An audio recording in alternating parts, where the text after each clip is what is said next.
Light കത്തിയില്ലേ സാറേ, ആളിവിടെ തന്നെ അന്ന് ചോദിച്ച ഓർമ്മയുണ്ടോ? ലൈറ്റ് കത്തി കുട്ടുകൊണ്ടോന്ന് ചോദിച്ചില്ലേ? അതിനുള്ള മറുപടി ഇന്ന് രോഹിത് ഭായിക്ക് കൊടുത്തത്. ഇവൻ എൻ്റെ ശരീരത്തിലോട്ട് വന്നു തുടങ്ങിയതിന് ഒരു 1-2 ആഴ്ചയ്ക്ക് മുമ്പൊക്കെ ഞാൻ 2 പ്രാവശ്യം എനിക്ക് സംഭവിച്ചായിരുന്നു. ഞാൻ എൻ്റെ റൂമിൽ കിടന്നു തുടങ്ങിയിട്ട് ഞാൻ അവിടെ നിന്ന് താനേ എഴിച്ച് ഞാൻ എൻ്റെ ജോലി സ്ഥലത്ത് 2 മണിക്ക് വന്നായിരുന്നു ദിവസം. എനിക്ക് എല്ലാ രക്ഷകർത്താക്കളടുത്ത് ഞാനിപ്പോൾ അതാ പറയുന്നത്. കാരണം നിങ്ങൾ ഈ പഠിച്ചില്ലെന്ന് പറഞ്ഞ് കുട്ടിയൊന്നും സ്ട്രെയിൻ ചെയ്യിപ്പിക്കേണ്ട ഒരാവശ്യമില്ല സാറേ. എന്തിനാണ് സാറേ? ഇപ്പം അല്ല, അവർ നമ്മളെ കൂടെ, നമ്മൾ മരിക്കുന്നത് വരെ അവർ നമ്മളെ കൂടെ ഉള്ളതാണ് നമ്മൾക്ക് ഈ ലോകത്ത് കിട്ടാവുന്നതിൽ വെച്ച് ഏറ്റവും വലിയ ഭാഗ്യവും കിട്ടാവുന്ന വലിയതെന്ന് ഞാൻ പറയത്തുള്ളൂ സാറേ. അവൻ നമ്മളെ ഇതുവരെ പേടിപ്പിക്കുകയോ അല്ലെങ്കിൽ പിന്നെ ഞാൻ സത്യം പറഞ്ഞാൽ ഇവിടെ വന്നു കഴിഞ്ഞാൽ ഇപ്പം ഞാൻ ഒറ്റയ്ക്ക് ഇവിടെ ഇരിക്കണമെങ്കിൽ എൻ്റെ ഇവിടെ ഒരാൾ നിൽക്കുന്നതാണെങ്കിൽ എനിക്ക് പലപ്പോഴും ഫീൽ ചെയ്തിട്ടുണ്ട് ഒരു നിഴലനക്കം സംഭവിക്കുന്നുണ്ട്. ഇതെല്ലാം എനിക്കറിയാൻ കഴിയുന്നു. ഒരാളിങ്ങനെ നമ്മുടെ ബാക്കിൽ കൂടെ പോകുന്ന ഒരു നിഴലനക്കം. പക്ഷെ അതൊന്നും എന്നെ പേടിപ്പിച്ചിട്ടില്ല ഇതുവരെ. 1 രൂപ പോലും എൻ്റെ കൊച്ച് എന്നെ കൊണ്ട് ചിലവാക്കിയിട്ടില്ല. അപ്പോൾ പോകുന്ന സമയത്ത് എനിക്ക് 1 കോടി ചിലവാക്കേണ്ടി വന്നില്ല ഹോസ്പിറ്റലെന്ന് പറഞ്ഞിട്ട്. സാർ ആലോചിച്ചു, എന്തിനാണ് സാറേ നമ്മൾ പിന്നെ ഈ ഓടി നടന്ന് ഈ കഷ്ടപ്പെട്ട് ഈ ഒക്കെ ചൊരുമിച്ചിട്ട് ഒരു കാര്യമില്ല സാറേ. നമസ്കാരം, അബാക് മീഡിയയിലേക്ക് സ്വാഗതം. തിരുവനന്തപുരത്തെ കുട്ടൂനെ അബാക് മീഡിയയിലെ പ്രേക്ഷകർക്ക് എല്ലാവർക്കും അറിയാം. കുട്ടൂൻ്റെ വീട്ടിലാണ് ഞങ്ങൾ വീണ്ടും വന്നിരിക്കുന്നത്. കുട്ടൂൻ്റെ അച്ഛനാണ്. ഞാനൊരു വീഡിയോയിൽ പറഞ്ഞിരുന്നത് എന്നെ വിളിച്ചതും ഞാൻ വീണ്ടും ഇവിടെ വരുമെന്നും. പക്ഷേ വളരെ അവിചാരിതമായിട്ടാണ് ഇവിടെ എത്തിയത്. ഞാൻ ജോർജ് മാത്യു സാറിൻ്റെ ഒരു ഇൻ്റർവ്യൂ എടുക്കാൻ വേണ്ടിയിട്ടാണ് തിരുവനന്തപുരത്ത് എത്തിയത്. അദ്ദേഹത്തിനോട് ഈ കഥ പറഞ്ഞപ്പോൾ എന്നാൽ ആ വീട് വരെ നമുക്കൊന്ന് പോകണം എന്ന് പറയുകയും അവിചാരിതമായി വിളിച്ചപ്പോൾ കുട്ടൂൻ്റെ അച്ഛൻ അനിൽ സാർ ഇവിടെ ഉണ്ട് എന്ന് പറയുകയും അങ്ങനെ ഞങ്ങൾ ഇവിടെ എത്തിയതാണ്. ഇന്ന് അനിൽ സാറിന് കുട്ടൂനെക്കുറിച്ചുള്ള ഓർമ്മകളും ഇപ്പോഴത്തെ അനുഭവങ്ങളുമാണ് പ്രേക്ഷകരുമായി പങ്കുവയ്ക്കുന്നത്. അറിയത്തില്ലായിരുന്നു സാർ, ഇങ്ങനൊരു ഡിസീസിനെ പറ്റി ഞാനും അറിഞ്ഞിട്ടില്ലായിരുന്നു. ഇവനിങ്ങനെ ഞാൻ ജോലി സ്ഥലത്തായിരുന്നു. ഇതാണ് അന്യൂറിസം എന്ന് പറയുന്നത് സാർ. നമ്മുടെ ബ്രെയിനിനകത്ത് നമ്മുടെ മെയിൻ വെയിൻ ഉണ്ടല്ലോ സാർ, അതങ്ങ് ബൾജാവും എന്നാണ് അവർ പറയുന്നത്. അത് ബൾജായിട്ട് അത് പൊട്ടും. പക്ഷേ ആക്ച്വലി എനിക്കിതിനെപ്പറ്റി ഒരു ഐഡിയ ഇല്ലായിരുന്നു. അപ്പോൾ മോൻ പോയതിന് ശേഷം അപ്പോൾ ഞാൻ ജോലി സ്ഥലത്തായിരുന്നു. ഞാൻ വെള്ളിയാഴ്ച അന്ന് എനിക്ക് അവധി വന്നിട്ട് വെള്ളിയാഴ്ച ഡ്യൂട്ടിക്ക് നൈറ്റ് കയറുന്ന രീതിയിലായിരുന്നു. അപ്പോൾ എന്നെ വെള്ളിയാഴ്ച ഇവിടെ ശ്രീകാര്യത്ത് കൊണ്ടാക്കി. അപ്പോൾ നമ്മൾ ചൊവ്വാഴ്ച മൂകാംബികയെ പോകാൻ വേണ്ടി പ്ലാൻ ചെയ്തിരിക്കുകയായിരുന്നു. അപ്പോൾ ഇവൻ്റെ ഈ എക്സാമൊക്കെ നമ്മൾ എല്ലാ മാസവും മൂകാംബികയെ പോകുമായിരുന്നു. പക്ഷേ ഇവൻ്റെ ഈ എക്സാം ഒക്കെ അടുത്ത് വരുന്നുണ്ട്, നീറ്റിൻ്റെ എക്സാം അടുത്ത് വരുന്നുണ്ട്. ഇവനെയും കൊണ്ടുപോകണമെന്നുള്ള പ്ലാൻ ചെയ്ത് നമ്മൾ കാറിൽ പോകാമെന്ന് വെച്ചാൽ ഇവൻ്റെ അമ്മൂമ്മയൊക്കെട്ടൊക്കെ പോകാൻ പ്ലാനിങ് ആണ്. അപ്പോൾ വെള്ളിയാഴ്ച എന്നെ കൊണ്ടുവന്ന് അവിടെ വിട്ട് എനിക്കൊരു ഉമ്മൊക്കെ തന്നിട്ട് അച്ഛൻ നമുക്ക് വണ്ടി സർവീസ് ചെയ്യാൻ കൊടുക്കാം. അപ്പോൾ ഞാൻ പറഞ്ഞു മോനെ വേണ്ട, വന്നിട്ട് കൊടുക്കാമെന്ന്. അങ്ങനെ ഞാൻ പോകുന്നു, ഇവൻ ഇങ്ങനെ വന്നു. ചൊവ്വാഴ്ച ഒരു കറക്റ്റ് പറഞ്ഞാൽ ഒരു 12:50 ഇവിടെ കോള് വരുന്നുണ്ട്. ഇവിടെ വിളിച്ചിട്ട് ചേട്ടാ കുട്ടു അനങ്ങുന്നില്ല, ബാത്റൂമിൽ വീണ് കിടക്കുകയെന്ന് പറഞ്ഞു. ഞാൻ വിചാരിച്ചു ഇനിയിപ്പോൾ പഠിച്ച് വല്ലതും ഒരു ഇതായിട്ട് അറിയുമ്പോൾ ഞാൻ പറഞ്ഞു മോടി നീ കുറച്ച് മുഖത്ത് വെള്ളം തളിക്ക്, എന്നിട്ട് അവനെ എഴുപ്പിക്കാൻ നോക്കും. അപ്പോൾ ഇല്ല ചേട്ടാ അവൻ എഴുക്കുന്നില്ല, അവൻ്റെ വായിൽ കൂടെ ബ്ലഡ് വരുന്നു. അപ്പോൾ ഞാൻ പറഞ്ഞിട്ട് ഈ പല്ല് വല്ലതും മുറിഞ്ഞായിരിക്കും, നീ പാനിക്കായില്ല. അപ്പോൾ ഇവളങ്ങ് പാനിക്കായി. അപ്പോൾ ഞാൻ പെട്ടെന്ന് അവിടെ ഇരുന്നുകൊണ്ട് 108 വിളിച്ചു. അവിടെ നിന്നോട് 108 വിളിച്ചപ്പോൾ അത് പോയി കണക്റ്റ് ആയത് കരുനാഗപ്പള്ളിയിലായിരുന്നു. അവിടെ നമുക്ക് കിട്ടുക. പിന്നെ ഞാൻ ഇവിടെ 108 വിളിച്ച് 108 വന്ന് നേരെ നമ്മൾ വിനയം കൊണ്ടങ്ങ് പോയി. ഹോസ്പിറ്റലിൽ ചെന്ന് കഴിഞ്ഞപ്പോൾ ആർക്കും തോന്നുന്നു, ഡോക്ടർ പറഞ്ഞു പോയെന്ന് പറഞ്ഞു. അപ്പോൾ അപ്പോഴത്തേക്കിനെ ഞാൻ എന്ത് ചെയ്തു, അവിടെ നിന്ന് എനിക്ക് ഭയങ്കര വെപ്രാളമായി ഇത് കേട്ടപ്പോൾ. അങ്ങനെ ഞാൻ പെട്ടെന്ന് ഔട്ട് പാസ്, നമുക്ക് ഔട്ട് പാസ് ഇല്ലാതെ ഇറങ്ങാൻ പറ്റും, 2 മണിയുടെ ഡ്യൂട്ടി. അപ്പോൾ ഞാൻ ഔട്ട് പാസ് കൊടുത്ത് ഇറങ്ങി ബസ്സിൽ കയറിയപ്പോഴത്തേക്ക് ബസ്സിലാണ് വന്നത്. അപ്പോൾ ഞാൻ അറിയുന്നില്ല ഈ സംഭവങ്ങൾ. അപ്പോൾ അളിയൻ്റെ വിളി വന്നു. അളിയൻ എവിടെ എത്തി? അപ്പോൾ ഞാൻ പറഞ്ഞു എടാ ഞാൻ വന്നുകൊണ്ടിരിക്കുകയാണ്. അപ്പോൾ നീ പെട്ടെന്ന് വാ അപ്പോൾ ഞാൻ കുട്ടനെന്തെങ്കിലും പ്രശ്നം ഇല്ല, നീ പെട്ടെന്ന് വരാൻ പറ്റും. അപ്പോൾ എനിക്ക് വീണ്ടും ഒരു മനസ്സിനൊരു ഇതായി. അപ്പോൾ ഞാൻ എന്ത് ചെയ്തു, പെട്ടെന്ന് ഇറങ്ങിയിട്ട് ഒരു വണ്ടി കൈ കാണിച്ചു. ഏതോ ഒരു കാറാണെന്ന് തോന്നുന്നു. പുള്ളിക്കാരെ എന്നെ കൊണ്ടുവന്ന് മംഗലപുരം അടുപ്പിച്ച് വിട്ടു. പിന്നെ ആ പുള്ളി തിരിഞ്ഞു പോയി. അപ്പോൾ യൂബർ ഒന്നും കിട്ടാനില്ല. ഞാൻ എല്ലാം സെർച്ച് ചെയ്ത് നോക്കാം യൂബർ. അപ്പോൾ ഞാൻ അവിടെ നിന്ന് മുന്നേ ഓട്ടോ പിടിച്ചാണ് മെഡിക്കൽ കോളേജ് വന്നപ്പോഴത്തേക്ക് തന്നെ എനിക്ക് ആ സിറ്റുവേഷൻ പിടിക്കും. കാരണം നമ്മൾ ആ കാഷ്വാലിറ്റിയിലോട്ട് കയറുമ്പോൾ എൻ്റെ ഫ്രണ്ട്സൊക്കെ അവിടെ നിൽപ്പും. അപ്പോൾ നമ്മളെ കാണുമ്പോൾ ഇവരിങ്ങനെ ഒരു എന്ത് പറയണമെന്ന്. അപ്പോൾ ഞാനിങ്ങനെ ചെന്ന് നോക്കുമ്പം അവനിങ്ങനെ ഒരു ടീഷർട്ട്, ഒരു ചുമന്ന ടീഷർട്ടും ഒരു നിക്കറൂട്ടാണ് ഭയങ്കര കിടക്കാണ് കാണുന്നത്. അപ്പോൾ ഞാനപ്പോൾ അപ്പോൾ ഇവിടെ ഇങ്ങനെ മുഴച്ചിട്ടുണ്ട് ലെഫ്റ്റ് സൈഡ്. എനിക്ക് തോന്നുന്നു ഇങ്ങനെ കൊച്ചിങ്ങനെ വീഴുന്നതാണെന്ന് തോന്നുന്നു. അങ്ങനെ അപ്പം ഞാൻ കാണുന്നില്ല. അപ്പോൾ എനിക്ക് മനസ്സിലായി അവൻ പോയെന്നുള്ള കാര്യം. അപ്പോൾ ഞാൻ കാണുന്നില്ല എന്ന് പറഞ്ഞു. അപ്പം അളിയൻ പറഞ്ഞു ഇല്ലളിയാ നിനക്ക് വേണ്ടിയാണ് ഇത്ര സമയം വെച്ചത്, നാളെ ഈ ബോഡിയൊക്കെ അവിടെ വന്നു കഴിഞ്ഞാൽ ഒരു 1 മണിക്കൂർ കൂടുതൽ ഹോൾഡ് ചെയ്യത്തില്ല. അപ്പം ഇവരിങ്ങനെ പറഞ്ഞുകൊണ്ട് പിന്നെ ചേട്ടത്തെ അവിടുത്തെ നേഴ്സൊക്കെ എന്തോ ഞാൻ വരുന്നവരെ വെയിറ്റ് ചെയ്തു. അതിനുശേഷം ഇവർ ബോഡി ഷിഫ്റ്റ് ചെയ്തു. അപ്പം അതിന് പോസ്റ്റ്മോർട്ടം കഴിഞ്ഞതിന് ശേഷമാണ് നമ്മൾ ഈ ഡിസീസിനെ പറ്റി അറിയുന്നത് സാറേ. ഈ അനൂറിസം എന്താണെന്നുള്ളത് ആ പോസ്റ്റ്മോർട്ടത്തിൽ എഴുതിയിട്ടുണ്ടായിരുന്നു. അനൂറിസം പിന്നെ ഇവൻ്റെ പിന്നെ ശ്വാസകോശത്തിനകത്ത് പത അടഞ്ഞിട്ടുണ്ടെന്ന്. അപ്പോൾ എനിക്ക് കൊച്ചി ഇങ്ങനെയാണ് വീണ് കിടന്നതെന്നാണ് തോന്നുന്നത്. കാരണം അതാണ് ഇവിടെ ഇങ്ങനെ മുഴച്ചത്. അപ്പം ഈ അനോറിസത്തെ പറ്റി ഞാൻ ഒരുപാട് സെർച്ച് ചെയ്തായിരുന്നു. നെറ്റിലൊക്കെ കയറി സെർച്ച് ചെയ്തപ്പോഴത്തേക്കാണ് അറിയുന്നത് നമ്മുടെ ഈ മെയിൻ വെയിൻ ഇങ്ങനെ ബൾജായിട്ട്, അത് റീസണൊന്നും അല്ല അത്. അതൊരു ഇവർ പറയുന്നത് വെച്ചാൽ ഈ നമ്മൾ നെറ്റിലൊക്കെ എടുത്ത് വെച്ചാൽ 1,00,000 പേരിൽ 1-2 പേർക്ക് ഈ ഡിസീസ് വരാൻ ചാൻസസ് ഉള്ളതെന്നാണ് പറഞ്ഞത്. അതിങ്ങനെ ബൾജായിട്ട് ഇതങ്ങ് പൊട്ടും സാർ, ഓട്ടോമാറ്റിക്കായിട്ട് അതങ്ങ് പൊട്ടും. പൊട്ടിക്കഴിഞ്ഞാൽ ഇവർ അൺകോൺഷ്യസ് ആയിട്ട് വർഷങ്ങൾ കിടന്ന ഇതൊക്കെ നമ്മുടെ യൂട്യൂബിൽ കിടപ്പുണ്ട്. എന്നിട്ട് പിന്നെ ഇവർ റിക്കവറി ആയിട്ട് വരും. അപ്പോൾ എൻ്റെ വെള്ളക്കാണോ അതോ ഇനി എന്താണെന്ന് അറിയത്തില്ല. ഇപ്പം വീണപ്പോൾ ഇങ്ങനെ വീണ് പോയതുകൊണ്ട് എന്ത് ചെയ്തു, ഇവൻ്റെ വായും മൂക്കും എല്ലാം കൂടെ അടഞ്ഞു പോയി. അപ്പോൾ എന്ത്, ഇവന് ശ്വാസം കിട്ടിയില്ല, അല്ലെങ്കിൽ ഇവൻ കിടന്നെ ബ്രെയിൻ ഡെത്ത് ആവും, പക്ഷേ ഇവൻ്റെ ഇത് ശ്വാസം നരയ്ക്കത്തില്ല. അത് പക്ഷേ ഇവൻ്റെ ഈ ഏജ് ആയതുകൊണ്ട് ഞാനത് നോക്കിയായിരുന്നു, പല കേസസുകളും റിക്കവറി ആയി വന്നതുകൊണ്ട് സാർ നമ്മുടെ ഈ ബ്രെയിൻ എന്നെ തനി ഇതെല്ലാം ഒബ്സർവ് ചെയ്തെടുക്കും. ഈ ഇൻറ്റേർണൽ ബ്ലീഡിങ് ആയിട്ടുള്ള എല്ലാവരും ഒബ്സർവ് ചെയ്തെടുത്തിട്ട് പിന്നെ അവർക്ക് ഫാസ്റ്റ് ഒന്നും ഓർമ്മ കാണത്തില്ല, പക്ഷേ ഈ വീണത് വരെയുള്ളത് ഓർമ്മ കാണും, പിന്നെ അങ്ങോട്ടുള്ളതൊന്നും ഓർമ്മ കാണത്തില്ല. പക്ഷേ ഇവർ ഈ ഓർമ്മയായിട്ട് കിടന്നൊന്നും ഇവർക്ക് ഓർമ്മ കാണത്തില്ല. ബട്ട് ഇവരെല്ലാം റിക്കവറി ആയിട്ടുള്ള ഒരുപാട് കേസ് വരും. പിന്നെ ഇപ്പോൾ നമ്മുടെ ലെഫ്റ്റ് സൈഡിലാണ് അത് പൊട്ടിയെങ്കിൽ റൈറ്റ് സൈഡിലുള്ള ഫുൾ പാരലൈസ് ആയി പോകും. അതൊക്കെ ഗ്രാജുവലി ക്ലിയർ ആവും. കാരണം ഇവന് ഏജും കുറവായിരുന്നു. പക്ഷേ നമ്മുടെ വെള്ളക്കാന്ന് തോന്നുന്നു, അത് എന്താണെന്ന് അറിയത്തില്ല സാറേ. ഇപ്പം വീണത് ഇങ്ങനെ ആയപ്പോഴത്തേക്ക് ഇതെല്ലാം കൊണ്ടങ്ങ് അടഞ്ഞിട്ട്, അതാണ് ഇവൻ്റെ ശ്വാസകോശത്തിൽ അല്ല ഈ ശ്വാസനാളത്തിൽ പദം നിൽക്കുന്നതെന്ന് പറയുന്നത്. അപ്പോൾ ഇവനിക്ക് തോന്നുന്നു കൊച്ചിന് ചിലപ്പോൾ ഫിറ്റ്സായിട്ട് എന്തെങ്കിലും വന്നതാണ് വീഴ്ചയുടെ ഇതിൽ. അങ്ങനെയാണ് ഇവന് ഫുള്ള് ബ്ലോക്കായി, അങ്ങനെയാണ് ഇവൻ പോകുന്നത്. അങ്ങനെയാണ് ഞാൻ ഈ അനൂറിസിനെ പറ്റി ഒരുപാട് ഇതെന്തുകൊണ്ട് ഇങ്ങനെ വരുന്നു. അപ്പം ഉണ്ട് സാറേ, അതായത് ആരുടെ ഒരു കുറ്റം കൊണ്ടും അല്ല ഇത് വരുന്നത്, തനിയെ നമ്മുടെ ആ ഒരു വെയിനിന് വരുന്നൊരു വീക്ക്നെസ് ആണോ എന്താണോ എന്ന് അറിഞ്ഞത്. പിന്നെ എന്ത് പറയാം, അവൻ പോയപ്പോൾ നമ്മൾ ടോട്ടലി ബ്ലാങ്ക് ആയിപ്പോയി. കാരണം നമ്മൾ എത്ര വയസ്സായിരുന്നു? അവന് കറക്റ്റ് 20 വയസ്സ് സാർ. അവൻ്റെ ജനുവരി മാസം 20ാമത്തെ ബർത്ത്ഡേ നമ്മളിവിടെ ആഘോഷിക്കുന്നു. മാർച്ച് 26-ാം തീയതി അവൻ പോകുന്നു. അവൻ ജനിക്കുന്നത് ജനുവരി 13-ാം തീയതിയാണ്. പിന്നെ എൻ്റെ ഒരു കോയിൻസിഡൻസ് എന്ന് പറഞ്ഞാൽ അവൻ ജനിച്ചതും പോയതും ഒരേ ഇതാണ്, ചൊവ്വാഴ്ച തന്നെയാണ് ഇവൻ പോകുന്നത്. പിന്നെ നമ്മളിവനെ 13-ാം തീയതി ആയിരുന്നു. പിന്നെ വേറൊരു ഇതെന്ന് പറഞ്ഞാൽ സാറേ, നമുക്ക് അറിയത്തില്ല ആക്ച്വലി ഇവൻ ജനിക്കുന്ന ഷഷ്ടിയിലായിരുന്നു. ഇവൻ ജനിക്കുന്ന ഷഷ്ടിയിലാണെന്ന് നമുക്കറിയത്തില്ല. നമ്മൾ ഇവൻ്റെ ജാതകം നോക്കാൻ വേണ്ടി തഞ്ചാവൂർ പോയാൽ, ഇവൻ ഭയങ്കര ദൈവവിശ്വാസിയാണ്, അതായത് ഭയങ്കര അമിതമായ ദൈവവിശ്വാസിയാണ്. അപ്പം തഞ്ചാവൂർ പോയപ്പോൾ ഇവൻ സ്ട്രോങ്ലി എന്നോട് പറഞ്ഞു, വെച്ചാൽ എൻ്റെ 7 എടുത്തേ പറ്റുള്ളൂ എന്ന്. അപ്പോൾ ഞാൻ പറഞ്ഞു, മോനെ അത് വേണം എടുത്തേ പറ്റൂ. അങ്ങനെ നമ്മൾ പോയി കണ്ടപ്പോൾ ആദ്യം അവിടെ ഭയങ്കര പിച്ചിങ്ങാണ്. കാരണം എന്താ വെച്ചാൽ നമുക്ക് അറിഞ്ഞുകൂടാന്ന് പറഞ്ഞു കഴിഞ്ഞാൽ അവർ ഭയങ്കരമായിട്ട് നമ്മുടെ നിന്ന് കോസ്റ്റ് ഈടാക്കും.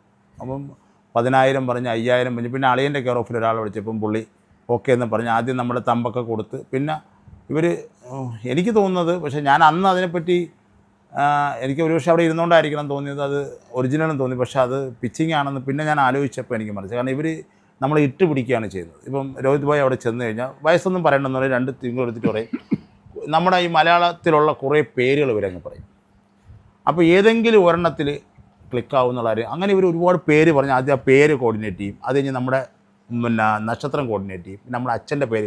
അപ്പോൾ ഇവർക്ക് അറിയാൻ പറ്റും, ഇവർക്ക് ഭയങ്കരമായിട്ട് മെമ്മറി സെൻസാണ്. എനിക്കത് മനസ്സിലായി. കാരണം ഇപ്പോൾ ഇവർ നിങ്ങളുടെ നാളെ അശ്വതി രോഹിണി കാർത്തികയിലുണ്ടോ ഇല്ലയെന്ന് പറഞ്ഞാൽ അവരവിടെ നിർത്തിയിട്ട് അടുത്ത നമ്മുടെ ചോദിക്കുന്ന നിങ്ങളുടെ പേരിൻ്റെ ഫ്രണ്ടിൽ രാ രു രി ഉണ്ടോ എന്ന് ചോദിക്കും. അപ്പോൾ നമ്മൾ പറയും ഇല്ലയെന്ന് പറയും. അടുത്ത നിങ്ങളുടെ അച്ഛൻ്റെ പേരിൽ ABCD അങ്ങനെ ചോദിച്ചിട്ട് വീണ്ടും നിങ്ങളെ അശ്വതി ഭരണി അടുത്ത ആ നാളെ അവർ കണ്ടിന്യൂ ചെയ്യും. എന്നാലും ഇത്ര നക്ഷത്രമല്ലേ ഉള്ളത്. അങ്ങനെയാണ് ഇവർ ഓരോരോ സംഭവങ്ങൾ നമ്മൾ കോർഡിനേറ്റ് ചെയ്തത്. പിന്നീട് ഞാൻ മോൻ പോയതിന് ശേഷം ഇവിടെ ഇരുന്ന് ചിന്തിച്ചപ്പോഴാണ് എനിക്കത് ഇവരാ ഒരു പിച്ചിങ് മനസ്സിലാകുന്നത്. അപ്പോൾ ഇവരെ നോക്കിയിട്ട് പോയി അവരെന്ന് പറഞ്ഞത് 73 വയസ്സ് വരെ ഇവൻ ജീവിച്ചിരിക്കുമെന്നാണ് പറഞ്ഞത്. ഇവന് നമ്മൾ ആക്ച്വലി ജാതകം എഴുതാൻ ഇവളെ അമ്മ കൊണ്ട് കൊടുത്തപ്പം ജോത്സ്യ ഇവനും കൂടെ കൊടുത്തപ്പോൾ എഴുതി തന്നില്ല.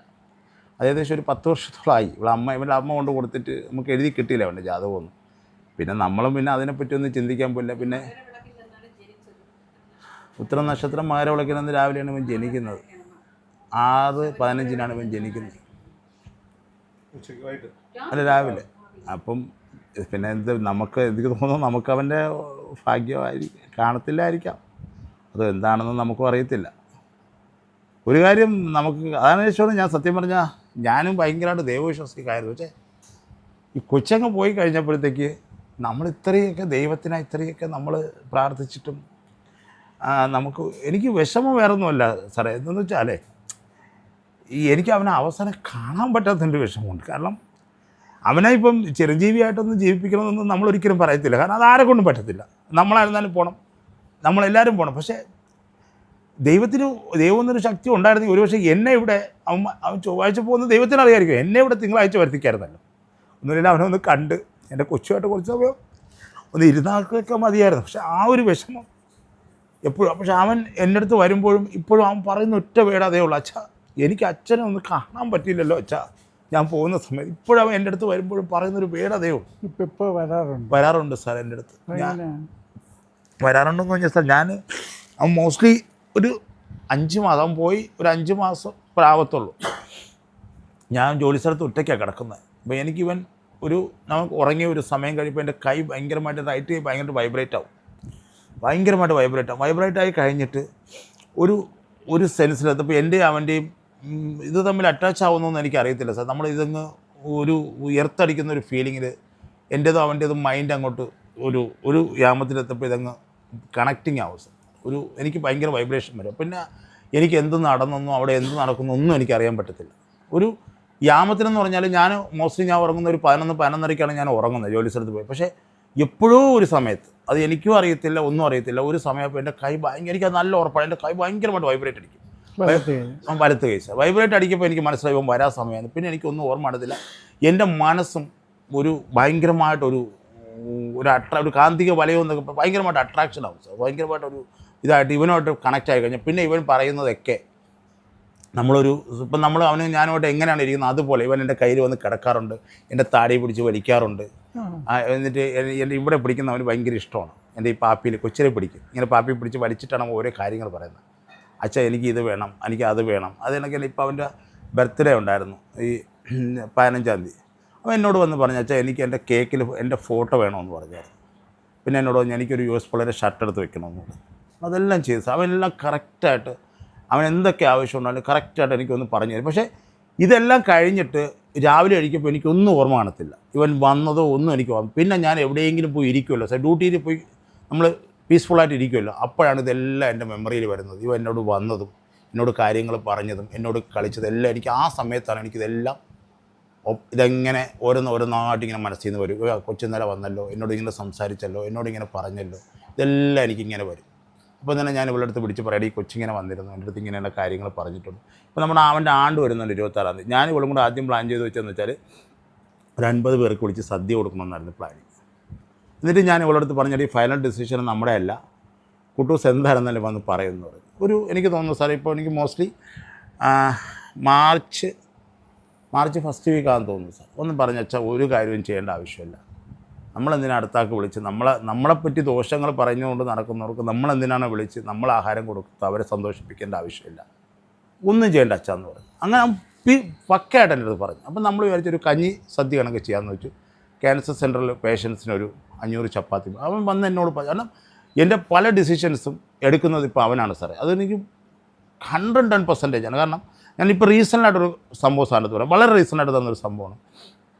ഞാൻ പട്ടാളത്തിൽ നിന്ന് ഇപ്പോൾ റൈഫിൾ കൊണ്ടുവന്നിട്ടുണ്ടായിരുന്നു. അപ്പോൾ ഞാനിത് ഇവിടെ കൊണ്ട് വെച്ചു. അപ്പോൾ അതിൻ്റെ ലൈസൻസിൻ്റെ കാലാവധി കഴിഞ്ഞാൽ നമ്മൾ പോലീസ് സ്റ്റേഷനിൽ കൊണ്ടുവന്ന് അത് കെപ്റ്റ് ചെയ്തിട്ട് പിന്നെ നമ്മൾ ലൈസൻസ് പുതുക്കി മേടിക്കണം. ഈ ലൈസൻസ് എൻ്റെ ലൈസൻസ് ചെയ്ത് ഞാനിത് കൊണ്ടുവന്ന് പോലീസ് സ്റ്റേഷനിൽ വെച്ചു. അപ്പോഴത്തേക്കും കൊറോണ വന്ന് ഞാനിത് പുതുക്കിയില്ലായിരുന്നു. അവിടെ തന്നെ ഇരിക്കുകയാണ്. അപ്പം ഇവൻ പോകുന്നതിന് ഒരു 6 മാസം മുമ്പ് എന്നോട് യാദൃശ്ചികമായിട്ട് പോയി, അച്ഛാ നമ്മുടെ തോക്കിങ് കൊണ്ടുവരണം. ഞാൻ എന്തിനാണ് അവനെ? അത് വേണ്ട, അത് അവിടെ ഉണ്ട്, അച്ഛൻ ലൈസൻസ് പുതുക്കെന്ന് പറഞ്ഞു. അപ്പോൾ ഞാൻ എന്ത് ചെയ്തു, ഇവൻ പറഞ്ഞു കേട്ടുകൊണ്ട് നേരെ ജമ്മുവിൽ അയച്ചാൽ ലൈസൻസ് പുതുക്കി ഇവിടെ വന്ന് കഴിഞ്ഞതിന് ശേഷപ്പോഴത്തേക്ക് ഇവൻ്റെ ഈ വിഷയങ്ങളായി. ഞാനത് വിഷയമേ വിട്ടു. ഞാൻ പിന്നെ ലൈസൻസിനെ പറ്റി ചിന്തിച്ചിട്ടില്ല. ഇവൻ്റെ യാദൃശ്ചികമായിട്ട് ഞാൻ കബോർഡ് തുറന്ന് എന്തോ ഒരു ഡോക്യുമെൻ്റ് എടുക്കുന്ന സമയത്ത് അവരെനിക്ക് അയച്ചു തന്ന ഈ ലൈസൻസിൻ്റെ ആ രജിസ്റ്റേർഡ് ആ മഞ്ഞ കവർ എൻ്റെ ശ്രദ്ധയിൽപ്പെട്ടു. അപ്പോൾ ഞാൻ അതിലൊരു നമ്പർ കിടക്കുന്നു. അപ്പോൾ ഞാനെടുത്ത് ഞാൻ അതിനുശേഷം ഒരു പ്രാവശ്യം ഈ ലൈസൻസും കൊണ്ട് ഞാൻ നമ്മുടെ കളക്ട്രേറ്റിൽ പോയായിരുന്നു. കളക്ട്രേറ്റിൽ പോയപ്പോൾ അവർ പറഞ്ഞു ഒരു UNI നമ്പർ വേണമെന്ന് പറഞ്ഞാൽ, യൂണിറ്റ് ഐഡൻറ്റിഫിക്കേഷൻ നമ്പറുണ്ട് ഇപ്പോൾ എല്ലാത്തിനും, അതുണ്ടെങ്കിൽ മാത്രമേ ഇവിടെ രജിസ്ട്രേഷൻ ചെയ്യാൻ പറ്റുള്ളൂ എന്ന് പറഞ്ഞു ആ ലൈസൻസ്. അപ്പോൾ ഞാൻ വിചാരിച്ചു ഇനിയിപ്പോൾ ഇത് വേണ്ട, എന്തിനാ കൊച്ചും പോയല്ലോ, ഞാനിതെല്ലാം കൂടെ കട്ടിപ്പൂട്ടി. അപ്പോൾ യാദൃശ്ചികമായിട്ട് ഞാൻ ആ കവർ എടുത്തപ്പോൾ അതിലൊരു ഫോൺ നമ്പർ കിടന്നു. അത് ആക്ച്വലി എനിക്ക് ഈ ലൈസൻസ് മാനുവലായിട്ട് പുതുക്കി തന്ന ഒരു നമ്പറായിരുന്നു. ഞാൻ അവരെ വിളിച്ചു. ഞാൻ വിളിച്ചിട്ട് പറഞ്ഞു എനിക്കിങ്ങനെ UNI നമ്പർ വേണമല്ലോ. അപ്പോൾ പറഞ്ഞ് സാർ അതിന് ഇനി എക്സ്ട്രാ പൈസ ആവും. ഞാൻ പറഞ്ഞു നിങ്ങൾക്ക് ഞാൻ 8,000 രൂപ തന്നതല്ലേ, നിങ്ങളെല്ലാം കൂടെ ചെയ്തു തരേണ്ട ബാധ്യത നിങ്ങൾക്കില്ലേ? സാർ ഒന്നും അതിൻ്റെ കാര്യമില്ല, എനിക്ക് സാർ 8,000 രൂപ തന്നാൽ ഞാൻ നിങ്ങൾക്ക് ആ UNI നമ്പർ തരാമെന്ന്. അപ്പോൾ എനിക്ക് വീണ്ടും വിഷമമായി. ഇവനെ നമ്മളെ പറ്റിക്കുകയാണെന്ന് എനിക്ക് മനസ്സിലായി. ഞാൻ വീണ്ടും വിചാരിച്ചു വേണ്ട വിട്. അന്ന് വൈകിട്ടായപ്പോഴത്തേക്ക് എൻ്റെ വാട്സപ്പിലോട്ട് ഇവൻ ഒരു ഇത് അയച്ചു തന്നു. ഒരു ആ ലൈസൻസിൻ്റെ ആ UNI നമ്പർ അവൻ ഹൈഡ് ചെയ്തുകൊണ്ട് എനിക്കവൻ മെസ്സേജ് വിട്ടു. സാർ നിങ്ങളെ UNI നമ്പർ വേണമെങ്കിൽ എനിക്ക് 8,000 രൂപ അയച്ചതാ, ഞാൻ നിങ്ങൾക്ക് ഈ UNI നമ്പർ അവിടെ നിന്ന് എടുത്ത് തരാമെന്ന് പറഞ്ഞുകൊണ്ട് ഇവ എനിക്ക് ആ സംഭവം എല്ലാം ഹൈഡ് ചെയ്തുകൊണ്ട് സാറിന് ഇത് കണ്ടറിയാൻ പറ്റും. ഇങ്ങനെയാണ് അവൻ എനിക്ക് അയച്ചു തരുന്നത്. അവൻ എന്നെ പിച്ച് ചെയ്തതാണ്, ആ UNI നമ്പറെല്ലാം ഹൈഡ് ചെയ്തുകൊണ്ട് അവൻ എനിക്ക് അയച്ചു തരുന്നത്. കണ്ടോ സാർ? അപ്പോൾ അവന് 8,000 രൂപ കിട്ടാൻ വേണ്ടി ചെയ്തത് അവൻ.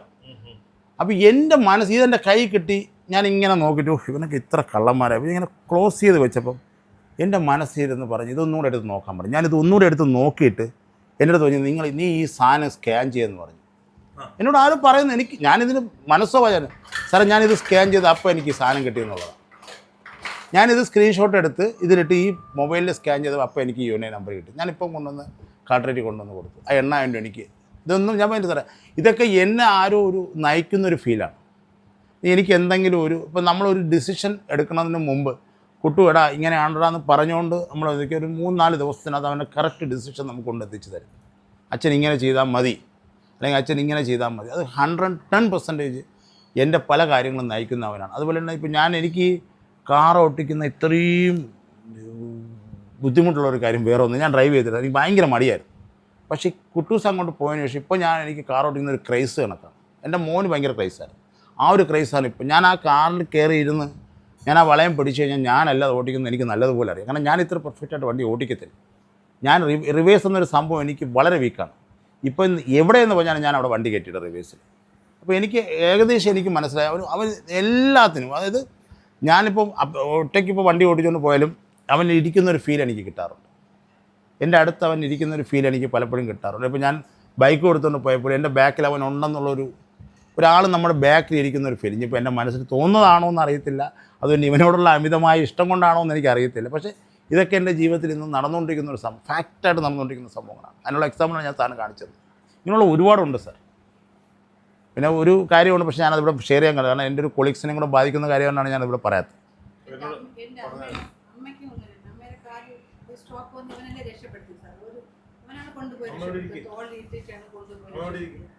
ഇവൻ പോകുന്നതിൻ്റെ തലേ ദിവസം, അതായത് ഇവൻ ഇവിടെ ചൊവ്വാഴ്ച ഇവൻ പോകുന്നുണ്ട്.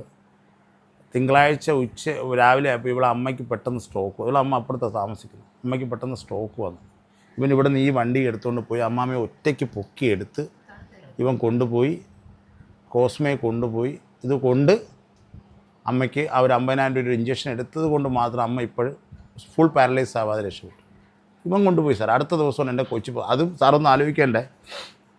ഞാനതാണ് ഈ ദൈവത്തിൻ്റെ ഒരു കാര്യം പറയുന്നത്. ഈ അമ്മയ്ക്ക് ന്യൂറോ സംബന്ധമായ അസുഖത്തിനാണ് ഇവൻ അവിടെ നിൽക്കുന്നത്. അന്ന് രാത്രി 11:30 വരയ്ക്കും എൻ്റെ കൊച്ചു അവിടെ ഹോസ്പിറ്റലിൽ ഉണ്ടായിരുന്നുണ്ട്. അവിടെ ഇവനൊന്ന് ജസ്റ്റ് ഒന്ന് കറക്കിയിട്ടാൽ മതിയായിരുന്നു സാർ. ഒരു സ്കാനോ കാര്യങ്ങളോ എടുത്തെങ്കിൽ ഇത് സ്കാൻ എടുത്താലും പാടാണെന്നാണ് ഡോക്ടർമാർ പറയുന്നത്. ഇത് ഡൈ ഇട്ട് സ്കാൻ എടുത്താൽ മാത്രമേ ഈ അനൂറിസം കണ്ടുപിടിക്കാൻ പറ്റത്തുള്ളൂ സാർ. അത്രയും MRIയിലൊന്നും ഇത് കിട്ടാൻ പാടാണ്. CT എടുത്താൽ കിട്ടാൻ പാടാണ്. പിന്നെ അത്രയും ഇപ്പോൾ മാർത്താനുള്ള സാറിനെ പോലുള്ള അത്രയും എക്സ്പീരിയൻസ്ഡ് ആയിട്ടുള്ള ആൾക്കാർക്ക് മാത്രമേ പെട്ടെന്ന് ഈ അനൂറിസം എന്നുള്ള കാര്യം ക്യാച്ച് ചെയ്യാൻ പറ്റത്തുള്ളൂ.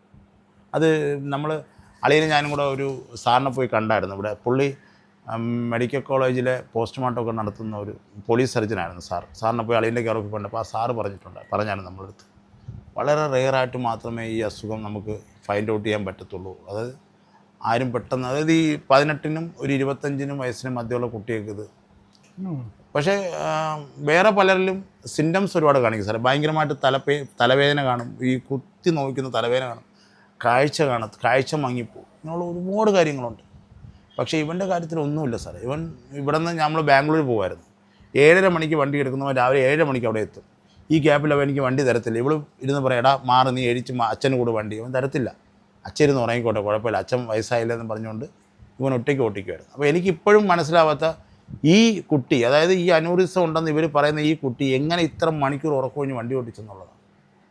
ഇതിൽ പറയുന്നുണ്ട് സാറേ ഉറക്കമൊഴിയാൻ പാടില്ല എന്നൊക്കെ പറയുന്നുണ്ട്. പക്ഷേ ഇവൻ ഒരു സിംറ്റംസും ഇല്ല എന്നുള്ളതാണ്. ഇവൻ പക്ഷേ കൂടെ പറയുമായിരുന്നു, അച്ഛാ എനിക്ക് കാഴ്ചയിൽ ഞാൻ രാത്രി കിടക്കുമ്പോൾ ആരും ഇങ്ങനെ വരുന്ന പോലെ തോന്നുന്നുണ്ട്. അപ്പോൾ ഇവൻ ഈ മുഖത്തിങ്ങനെ തുണിയിട്ടിട്ടേ കിടക്കത്തുള്ളായിരുന്നു.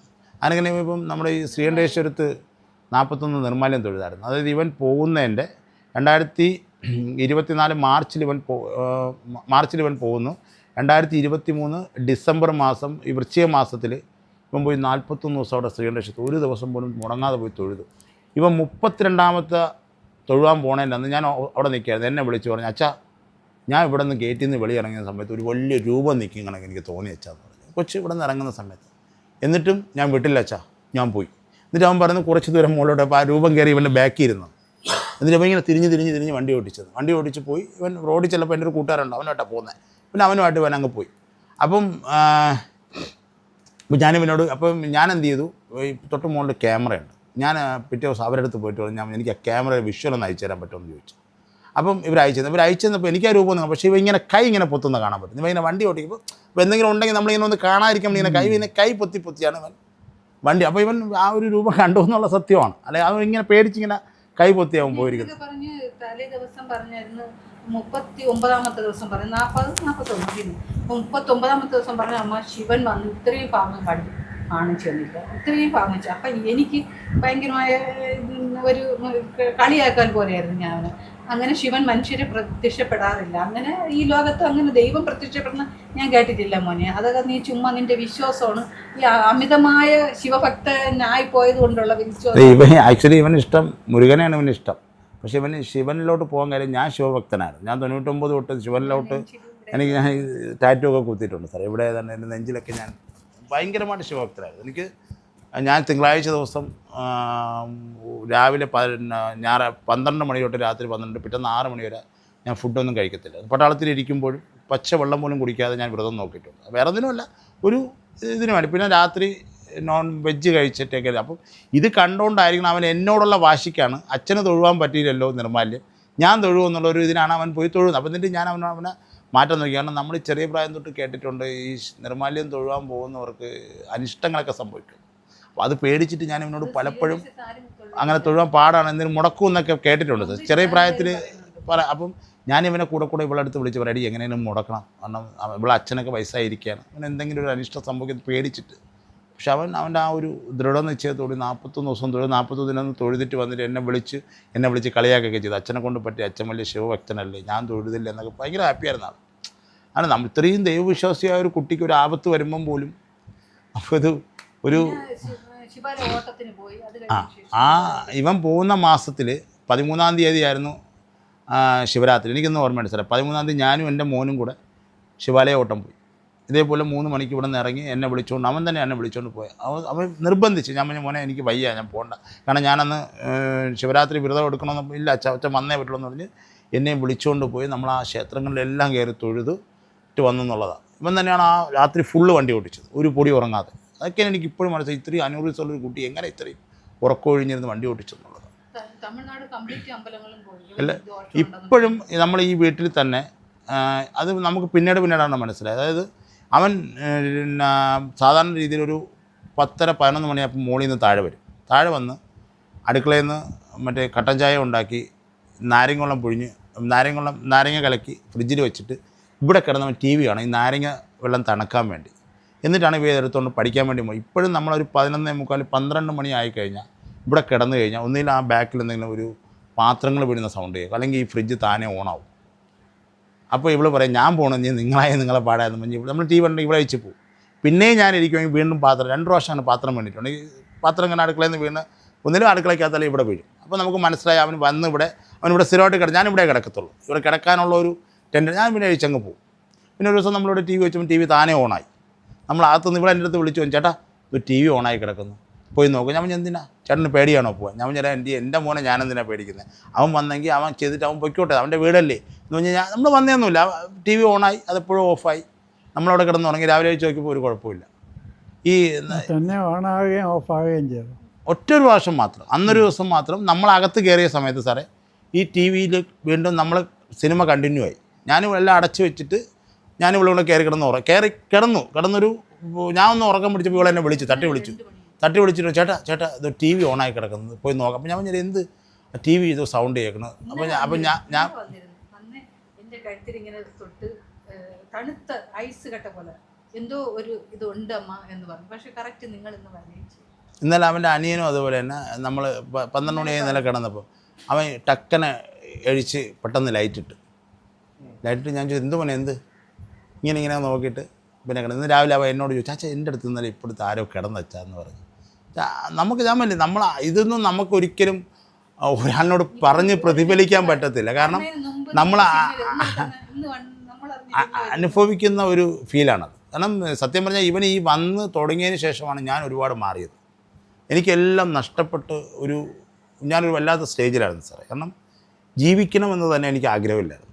ഞാൻ എങ്ങനെയെങ്കിലും ഈ ലോകത്തുനിന്ന് പോയാൽ മതി എന്നുള്ളൊരു സിറ്റുവേഷനിൽ നടന്നവനാണ് ഞാൻ. പക്ഷേ എൻ്റെ മോൻ എൻ്റെ അടുത്ത് വന്ന് തുടങ്ങിയതിന് ശേഷം എനിക്ക് വേറൊന്നുമല്ല, ഇപ്പോൾ എനിക്ക് അവനെ കാണാൻ പറ്റുന്നില്ല എന്നുള്ളൊരു ഇതേ ഉള്ളൂ. കാരണം എനിക്ക് അവനോട്ട് കമ്മ്യൂണിക്കേറ്റ് ചെയ്യാൻ പറ്റുന്നുണ്ട്, എന്നെ അവൻ നല്ലപോലെ ഗൈഡ് ചെയ്യുന്നുണ്ട്. കാരണം എന്താണെന്ന് എനിക്കിപ്പോൾ ഒരു ഭയങ്കര കോൺഫിഡൻറ്റാണ്. ഈ അവനുണ്ടല്ലോ എന്നൊരു കോൺഫിഡൻസ്. എന്തൊരു തെറ്റിലോട്ട് ഇപ്പോൾ ഞാനിപ്പോൾ എൻ്റെ ഓഫീസിൽ തന്നെ ഞാൻ ചിലപ്പം ഒന്ന് പൊട്ടിത്തെറിക്കണമെന്ന് വിചാരിച്ചാൽ പോലും അവൻ സമ്മതിക്കത്തില്ല. ഒരു 2 മിനിറ്റ് ഞാൻ മാറിക്കഴിഞ്ഞാൽ എൻ്റെ മൈൻഡ് അവൻ ഔട്ട് ചെയ്ത് കളയും. വേണ്ട അച്ഛാ, നമുക്കത് വേണ്ട, അങ്ങനെ വേണ്ട, ആരുമായിട്ടും ഒരു ശത്രുത വേണ്ട. ഞാൻ പെട്ടെന്ന് പ്രതികരിക്കുന്ന ഒരു വ്യക്തിയായിരുന്നു. എന്തെന്ന് വെച്ചാൽ കുന്നെന്ന് പറയുന്ന ഒരാളായിരുന്നു ഞാൻ. എനിക്ക് ഭയങ്കര ഇതാണ് ഞാൻ. എന്തെങ്കിലും ചോദിച്ചാൽ പെട്ടെന്ന് ഞാൻ ഇതാവും. പക്ഷെ അതൊക്കെ ഞാൻ ഒരുപാട് മാറി സാറേ. കാരണം ഇവനാണ് അതിനെ മാറ്റിയെന്നുള്ള കാര്യം എനിക്ക് കൺഫേമാണ്. കാരണം ഞാൻ ഡ്യൂട്ടി ഇരിക്കുമ്പോൾ ചിന്തിക്കും, ഇന്ന് അവിടെ പോയി അവർക്ക് 2 എണ്ണം കൊടുക്കണം, 2 വഴക്ക് പറയണം, എന്തുകൊണ്ടായില്ല ചോദിക്കണം. പക്ഷെ 5 മിനിറ്റിനകത്ത് ഞാനത് മാറിയിട്ട് എന്തിനാ ചോദിക്കുന്നത്, അവരായിട്ടത് ചെയ്തു തന്നോട്ടെ, എന്തിനാണ് നമ്മളങ്ങനെ ആ ഒരു മൈൻഡിലോട്ട് ഞാൻ മാറും. അത്രയ്ക്ക് അവനിലുള്ള പ്രസൻസ് നമ്മൾ അനുഭവിക്കുന്നുണ്ട് ഭയങ്കരമായിട്ട്. ഇതൊന്നും നമുക്ക് അതെന്താ ഞാൻ സ്ഥാനത്ത് പറഞ്ഞത്, അവൻ്റെ ആ ഒരു പ്രസൻസ് വന്നു തുടങ്ങിയതിന് ശേഷമാണ് എനിക്ക് സത്യം പറഞ്ഞാൽ എനിക്ക് കൂടെയൊക്കെ ഒരു ആക്റ്റീവ്നെസ്സിലോട്ട് ഞാൻ തിരിച്ചു വന്നു. ഞാൻ ഒരു ഘട്ടത്തിൽ ഞാൻ വളരെയധികം ഡൗൺ ആയിരുന്നു. അവൻ നമ്മളെ ഇതുവരെ പേടിപ്പിക്കുകയോ അല്ലെങ്കിൽ പിന്നെ ഞാൻ സത്യം പറഞ്ഞാൽ ഇവിടെ വന്നു കഴിഞ്ഞാൽ ഇപ്പം ഞാൻ ഒറ്റയ്ക്ക് ഇവിടെ ഇരിക്കണമെങ്കിൽ എൻ്റെ ഇവിടെ ഒരാൾ നിൽക്കുന്നതാണെങ്കിൽ എനിക്ക് പലപ്പോഴും ഫീൽ ചെയ്തിട്ടുണ്ട്, ഒരു നിഴലനക്കം സംഭവിക്കുന്നുണ്ട്. ഇതെല്ലാം എനിക്കറിയാൻ കഴിയുന്നു. ഒരാളിങ്ങനെ നമ്മുടെ ബാക്കിൽ കൂടെ പോകുന്ന ഒരു നിഴലനക്കം. പക്ഷെ അതൊന്നും എന്നെ പേടിപ്പിച്ചിട്ടില്ല ഇതുവരെ. നമ്മൾ സാധാരണ രീതിയിൽ നമ്മൾ പെട്ടെന്നൊന്നും ഞെട്ടൂലേ, ആ ഒരു ഞെട്ടലോ കാര്യങ്ങളോ ഒന്നുമില്ല. ഒരാൾ പോകുന്നൊരു ഫീല് മിക്കവാറും എനിക്കത് ഫീൽ ചെയ്യാറുണ്ട്.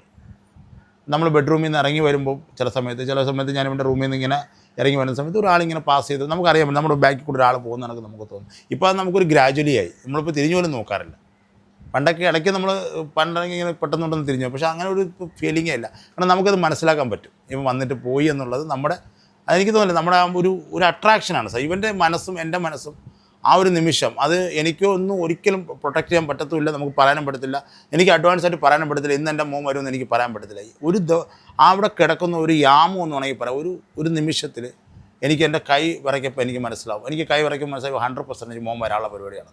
പിന്നെ എനിക്കൊന്നും ഓർമ്മ കാണത്തില്ല. എൻ്റെ ആ ഒരു വൈബ്രേഷനിലൂടെ എൻ്റെ മനസ്സ് കണക്റ്റ് ആവുമെന്നാണോ, എനിക്ക് ഭയങ്കരമായിട്ട് വൈബ്രേറ്റ് ആവും. ആദ്യമൊക്കെ എനിക്കൊരു ചെറിയൊരു ഷോക്ക് അടിക്കുന്ന ഫീലൊക്കെ ഉണ്ട്. ഇപ്പോൾ എനിക്കതെല്ലാം അങ്ങ് മാറി. കാരണം എനിക്കിപ്പോൾ അറിയാൻ പറ്റും, എൻ്റെ കൈ വിറയ്ക്കുമ്പോൾ തന്നെ അറിയാൻ പറ്റും എൻ്റെ കൊച്ചു വരാൻ പോവുകയാണ്. അപ്പോൾ എൻ്റെ മനസ്സപ്പോൾ ഓട്ടോമാറ്റിക്കായിട്ട് പ്രിപ്പയർ ആയി കഴിഞ്ഞു. സ്റ്റാർട്ടിങ്ങിലൊക്കെ എനിക്കൊരു നമ്മുടെ ചെറിയ രീതിയിലൊരു കറണ്ടിൻ്റെ നമ്മൾ ഈ കാലൊക്കെ ഇങ്ങനെ തലയിൽ വെച്ചിട്ട് ഇങ്ങനെ തരിപ്പ് കണക്ക് വരുമല്ലോ സാർ. പിന്നെ നമ്മളിങ്ങനെ ചവിട്ടി അതിൻ്റെ ഒരു ഫീൽ ഉണ്ടായിരുന്നു ശരീരത്തിൽ. ഇപ്പോൾ അതൊന്നുമില്ല. ഇപ്പോൾ അവൻ വരപ്പോൾ നമുക്ക് കറക്റ്റ് അറിയാൻ പറ്റും, എൻ്റെ കൈ വൈബ്രേറ്റ് ആവും, കറക്റ്റായിട്ട് അറിയാൻ പറ്റും. പിന്നെ ഈ കൈ ഇവിടെ കിടക്കത്തുള്ളൂ. രാവിലെ ഇരിക്കുമ്പോൾ എനിക്ക് ഭയങ്കര ഷോൾഡർ പെയിൻ ആയിരിക്കും. ഈ കയ്യിൽ ഇങ്ങനെ വന്ന് കിടന്നുകൊണ്ട് എന്നെ താടി പിടിച്ച് വലിക്കും, എൻ്റെ ഇവിടെ ഇങ്ങനെ പിടിച്ചാക്കും, ഓരോരോ കാര്യങ്ങൾ പറയും. എപ്പോഴും പറയുന്ന ഒരു വേട് ഞാൻ മനസ്സിലാക്കുന്നത്, അച്ഛനെ എനിക്ക് അവസാനമായിട്ടൊന്നും കാണാൻ പറ്റിയില്ലല്ലോ. അവൻ്റെ ആ ഒരു പറയുമ്പോൾ നമുക്കുണ്ടാവുന്ന ഒരു ഫീലുണ്ടല്ലോ സാറേ. നമ്മൾ ഇത്രയും വളർത്തി വലുതാക്കിയിട്ട് ആ പോകുന്ന സമയത്ത് എനിക്ക് എനിക്കും അതുകൊണ്ട് സാറേ ഇതിപ്പോഴും എനിക്ക് അടങ്ങാൻ പറ്റാത്തൊരു ദുഃഖം. അത് സത്യം പറഞ്ഞാൽ ഞാൻ ദൈവങ്ങളെയൊക്കെ വെറുക്കേണ്ട ഒരു കാര്യം അതാണ്. ഞാൻ ഈ ദൈവങ്ങളെ വെറുക്കേണ്ട മെയിൻ കാര്യം അതാണ്. കാരണം എന്നെ വേണമെങ്കിൽ ദൈവത്തിന് തിങ്കളാഴ്ച ഇവിടെ വരുത്താമല്ലോ. മോൻ്റെ മരണമൊന്നും അവർ നിർത്തണ്ട, ദൈവം നിർത്തണ്ട. അതൊക്കെ പറ്റാത്തൊരു ദൈവമാണോ സാറേ? ഇപ്പം കൊല്ലത്ത് നിൽക്കുന്ന എനിക്ക് അതിപ്പൊക്കെ സുഖമില്ലെന്നോ അല്ലെങ്കിൽ എന്തെങ്കിലും പറഞ്ഞിട്ട് എന്നെങ്കിൽ വരുത്തായിരുന്നു. അവനൊന്ന് കാണിച്ച് തന്നിട്ട് കൊണ്ടുപോയിക്കോട്ടെ സാറേ. ഞാൻ വരപ്പം എനിക്ക് ഉമ്മൻ തന്ന് എൻ്റെ അടുത്ത് കാര്യവും പറഞ്ഞു പോയ കുട്ടി, ഞാൻ പിന്നെ വന്ന് കാണുന്ന അവൻ്റെ ആ ഒരു ഛേദനേറ്റ ശരീരമോ സാറേ. അതൊന്നും നമ്മളൊരു 10-20 ദിവസം പിന്നെ വളർത്തിയതല്ലേ. സത്യം പറഞ്ഞാൽ ഇവനെ ഞാൻ സ്നേഹിച്ച് തുടങ്ങിയിട്ടേ ഉള്ളായിരുന്നു. അതിലാണ് എനിക്ക് ഏറ്റവും വലിയ പക്ഷേ നമ്മൾ പട്ടാളത്തിൽ ഇരുന്ന ഇപ്പോൾ ഒരു 2 വർഷമായിട്ടേ ഉള്ളൂ ഞാനിവന് ഇത്ര അറ്റാച്ച്മെൻ്റ് ആയിട്ടുള്ളൂ. അതിനു മുമ്പ് വലിയ അറ്റാച്ച്മെൻ്റ് ഒന്നുമില്ല. അങ്ങനെ ആയിരുന്നു. അവൻ പിന്നെ വഴക്കൊക്കെ ഉണ്ടെങ്കിലും അങ്ങോട്ടും ഇങ്ങോട്ടുമുള്ള സ്നേഹം നമുക്ക് രണ്ടുപേർക്കും അറിയാം. നമ്മളെത്രത്തോളം അങ്ങോട്ടും ഇങ്ങോട്ടും സ്നേഹിക്കുന്നു അവനും എനിക്കും അറിയും. ഇവളും കൂടെ പറയും, നിങ്ങൾ അവനെ എപ്പോഴും ഇങ്ങനെ വഴക്ക് പറയുന്നത് എന്തിനാ കൊച്ചിനെ എന്നൊക്കെ ചോദിക്കും. അവൻ എനിക്ക് ഉമ്മയൊക്കെ തരാമ്പോൾ പിന്നെ ഞാൻ തട്ടിയൊക്കെ മാറ്റും. അല്ല നമ്മുടെ അച്ഛനല്ലേ, അവൻ്റെ ഒരു മസിൽ പിടിച്ചിരുന്നില്ലേ അവൻ വഴി തെറ്റിപ്പോകും. പക്ഷെ ഇപ്പം ഭയങ്കരമായിട്ട് വിഷമമാണ്. കാരണം അവനൊരു ഉമ്മ കൊടുക്കാൻ പറ്റുകയോ അല്ലെങ്കിൽ അവൻ്റെ ഒരു ഉമ്മ വായിക്കാൻ പറ്റുകയോ ഒന്നും ആണ്. ഞാനിപ്പോൾ എൻ്റെ ആ ഒരു ഫ്രണ്ട്സിനെ കണ്ടാണ് ഞാൻ പറയും, നമ്മൾ സ്നേഹം ഓപ്പൺ ചെയ്യണോടാ ആ മക്കളെന്നും പറഞ്ഞുകൊണ്ട് അവരൊന്നും ഉമ്മ വായിക്കണം, കെട്ടിപ്പിടിക്കണം, സ്നേഹിക്കണം. എന്തിനാ സാറേ മാറ്റി വയ്ക്കുന്നത്? ഇങ്ങനെ ഒരു അവസരം വരുന്നിട്ട് ഇത് നമുക്ക് പറ്റുമോ? ഞാൻ കുറേയൊക്കെ മസിൽ പിടിച്ചിട്ടുണ്ട്. കാരണം ആൺകുട്ടിയല്ലേ, അവൻ വഴിതെറ്റി പോകാൻ പാടില്ലല്ലോ എന്നൊരു അച്ഛൻ്റെ ഒരു കെയർനെസ്സാണത്. അത് പക്ഷേ അതൊന്നും മഠത്തിലോ സാറേ അതൊക്കെ ചെയ്യുന്നത്. സ്നേഹിക്കണം മക്കളെ, നമ്മൾ എത്രത്തോളം സ്നേഹിക്കാൻ പറ്റും അത്രത്തോളം സ്നേഹിക്കണം. നമ്മുടെ സ്നേഹം അവരെ അറിയിക്കണം. നമ്മൾ ഈ മനസ്സിൽ വെച്ചുകൊണ്ടിടത്തിൽ എന്ത് കിട്ടാനാണ്? എനിക്ക് ഭയങ്കര വിഷമമായിരിക്കും. എനിക്കിപ്പോഴും ഡൗട്ടാണ്, എനിക്ക് അവനെ ഫുൾ സ്നേഹം കൊടുക്കാൻ പറ്റുമോ? വല്ലാത്തൊരു ജീവിതം. മോളിലിരിക്കുന്ന ഫോട്ടോ ഇതാണ് സാർ അവൻ. ക്യാൻസർ പേഷ്യന്റിന് മുടി വളർത്തിയതാണ്.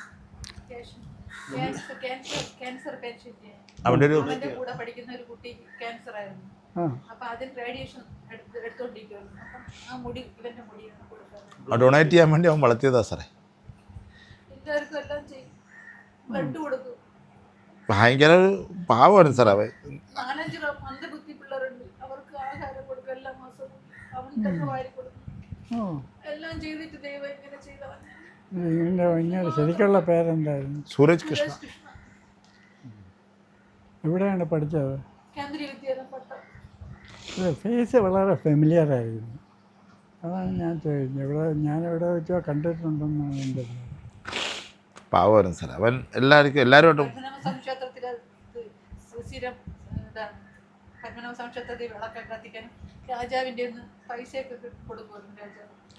ഇതിൻ്റെ വേറൊരു ഏറ്റവും വലിയൊരു കോയിൻസിഡൻസ്, രാജാവ് ഒരു വലിയൊരു കാര്യം നമ്മൾ ചിന്തിക്കണം.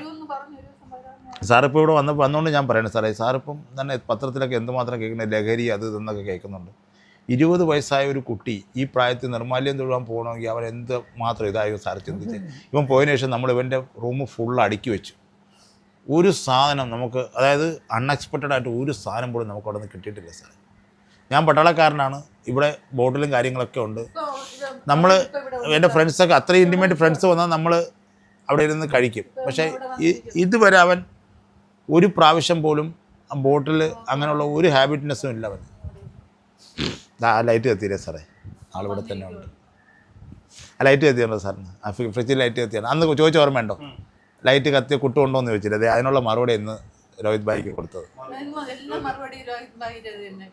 രോഹിത് ഭായി അന്ന് ചോദിച്ചായിരുന്നു, ഓർമ്മയുണ്ട്? ആ വീഡിയോ ചോദിക്കുന്നുണ്ടായിരുന്നു. കുട്ടു വന്നത് സാർ ഇപ്പോൾ ലൈറ്റ് കത്തിക്കുന്ന സാറിന് കാണാൻ പറ്റും. അവൻ വന്നതിൻ്റെ പ്രസൻസ് ആണ് സാർ അത്. നമ്മളാരും അങ്ങോട്ട് പോയിട്ടില്ല, ഒന്നും ചെയ്തിട്ടില്ലേ. ഈ ലൈറ്റ് സാർ അത് പണയും കുറച്ച് കഴിഞ്ഞപ്പോൾ ഇതൊക്കെ അവൻ്റെ ഇൻഡിക്കേഷനാണ്. ഇവിടുത്തെ ഈ ഫ്രിഡ്ജിൻ്റെ സൗണ്ട് വരും, താനെ പ്ലേറ്റ് തറയിൽ വീഴും, ഇതൊക്കെ അവൻ നമുക്ക് തരുന്നില്ല. പിന്നെ ഞാൻ പറഞ്ഞു താനെ പറഞ്ഞ നേലാട്ടം ഉണ്ടല്ലോ, ബാക്കിൽ കൂടെ ഓപ്പണായിട്ട് പോകും സാറേ. അത് നമുക്ക് 100% നമുക്ക് അറിയാൻ പറ്റും ഒരാൾ പാസ് ചെയ്തിട്ടുണ്ട്. എത്രയോ പ്രാവശ്യം.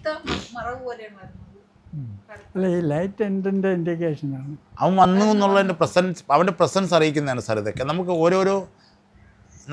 അവന് ഓരോരോ പ്രസൻസ് തരാറുണ്ട് സാർ. അവൻ വരുമ്പോൾ ഉള്ള പ്രസൻസ്. അല്ല, ഈ ഫ്രിഡ്ജിൽ ഇങ്ങനെ ഒരു ലൈറ്റിൻ്റെ ഉദ്ദേശം എന്താണെന്നാണ് ഞാൻ ചോദിക്കുന്നത്. ലൈറ്റിൻ്റെ ഉദ്ദേശം എന്താണെന്ന് വെച്ച് കഴിഞ്ഞാൽ നമുക്ക് എടുക്കുമ്പോൾ നമ്മൾ വെള്ളം അത് ഓണാക്കുമ്പോൾ ഈ ലൈറ്റ് കത്തും. വെള്ളം അത് ചെന്ന് തൊടുമ്പോൾ നമ്മൾ വെള്ളം എടുക്കാൻ വേണ്ടി ചെല്ലുമ്പോൾ ഈ ലൈറ്റ് കത്തിയിട്ടാണ് ആ വെള്ളം വരുന്നത്. പക്ഷേ ഇതിപ്പോൾ ഓട്ടോമാറ്റിക്കായിട്ട് കത്തും, അത് വെള്ളം എടുക്കണമെന്നില്ല. അപ്പം വേറെ ആരോ എടുത്തോണ്ട് നിൽക്കുവാണ് വെള്ളം. ഇപ്പോൾ സാറിൻ്റെ രീതിയിൽ സാറേ നമ്മൾ ആ ഫ്രിഡ്ജിൻ്റെ ഓപ്പറേഷൻ ചെയ്യുന്ന സമയത്താണ് അത് കത്തുന്നത്. ആ ഫ്രിഡ്ജ് ഓപ്പറേറ്റ് ചെയ്യുന്ന സമയത്താണ് അത് കത്തേണ്ടത്. അല്ലെങ്കിൽ ഇവൻ വേറെ സമയത്ത് ഇപ്പോൾ നമ്മൾ അവനെ മൈൻഡ് ചെയ്യാതിരിക്കാൻ പറഞ്ഞാൽ സൗണ്ട് കേൾപ്പിക്കും. അവൻ ഈ വെള്ളം ഇതാകുന്നൊരു സൗണ്ടുണ്ട് അതിൽ, അത് ഓട്ടോമാറ്റിക്കായിട്ട് ആ സൗണ്ട് വരും. അന്ന് രോഹിത് ഭായി ആ വീഡിയോ ചോദിച്ചായിരുന്നു, കുട്ടു ഇപ്പോൾ ഉണ്ട്. അപ്പോൾ രഞ്ജിത ഇങ്ങനെ ഫ്രിഡ്ജ് കാണിച്ചിട്ട് ചോദിച്ചായിരുന്നു. ഇത് അവൻ്റെ ഇഷ്ടം. അന്ന് ഓഫായിരുന്നു, ഓർമ്മയില്ലേ? അത് വീഡിയോ കണ്ടാലും അറിയാൻ പറ്റും. അതെ,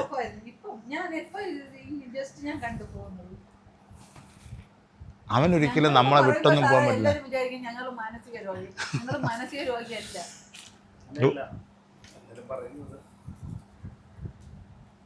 ഇപ്പോൾ സാറിനെ പോലെ ഇത്രയും ഒരു വ്യക്തിയെ കാണാൻ പറ്റിയത് തന്നെ ഞാൻ വളരെ സൗഭാഗ്യം വെച്ചത്.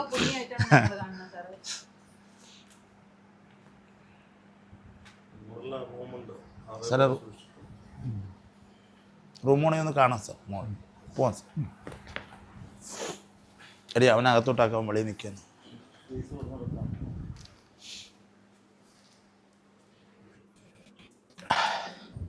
ഒന്ന് ക്ലീനൊന്നും ചെയ്തില്ല സാർ, അങ്ങനെ കിടക്കുകയാണ്. ഇനി നാളെയാണ് ക്ലീനിങ്ങിൻ്റെ day.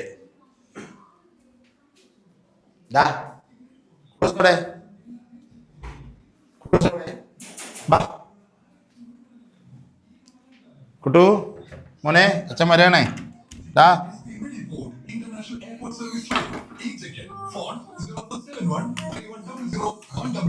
Which laser printer toner costs only 33 paise per page? It's Brother Toner Box Laser Printers. ഇത് അടയ്ക്കണോ? The original toner costs only 33 paise per page. Brother, at your side. This hour is brought to you in association with Manappuram Finance Limited.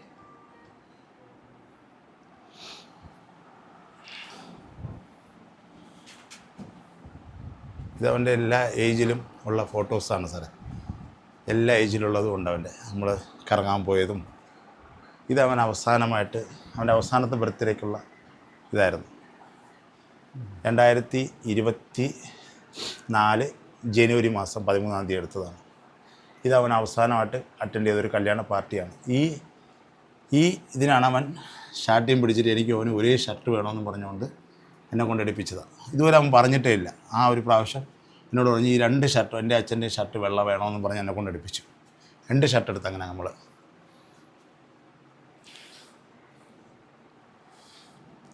കുറേ ഇത് അവൻ്റെ എല്ലാ സാധനങ്ങളും നമ്മൾ ഇതൊരു ദിവസം ഞാൻ കെട്ടിക്കൊണ്ട് പോയി. സത്യം പറഞ്ഞാൽ ഈ വാച്ച് ഇവിടെ കൊണ്ട് തിരിച്ച് വയ്ക്കുമ്പോൾ അവൻ എന്നെ ഉറക്കിയിട്ടില്ല. ഞാൻ ലാസ്റ്റ് തൊഴുത് പറഞ്ഞു, മക്കളെ ഞാൻ നാളെ തന്നെ കൊണ്ടങ്ങ് വെച്ചോളാം. എന്നെ ഉറക്കില്ല സാറേ, എന്നെ ഉറങ്ങാൻ സമ്മതിച്ചില്ല എന്നുള്ളതാണ്. പിന്നെ അതുപോലെ ഇവൻ വരുന്നതിന് ഇവൻ എൻ്റെ ശരീരത്തിലോട്ട് വന്നു തുടങ്ങിയതിന് ഒരു 1-2 ആഴ്ചയ്ക്ക് മുമ്പൊക്കെ ഞാൻ 2 പ്രാവശ്യം എനിക്ക് സംഭവിച്ചായിരുന്നു. ഞാൻ എൻ്റെ റൂമിൽ കിടന്നുറങ്ങിയിട്ട് ഞാൻ അവിടെ നിന്ന് താനേ എഴിച്ച് ഞാൻ എൻ്റെ ജോലി സ്ഥലത്ത് 2 മണിക്ക് വന്നായിരുന്നു ഒരു ദിവസം. ഞാൻ എങ്ങനെ വണ്ടി ഓടിച്ചോന്നൊന്നും എനിക്കറിയത്തില്ല.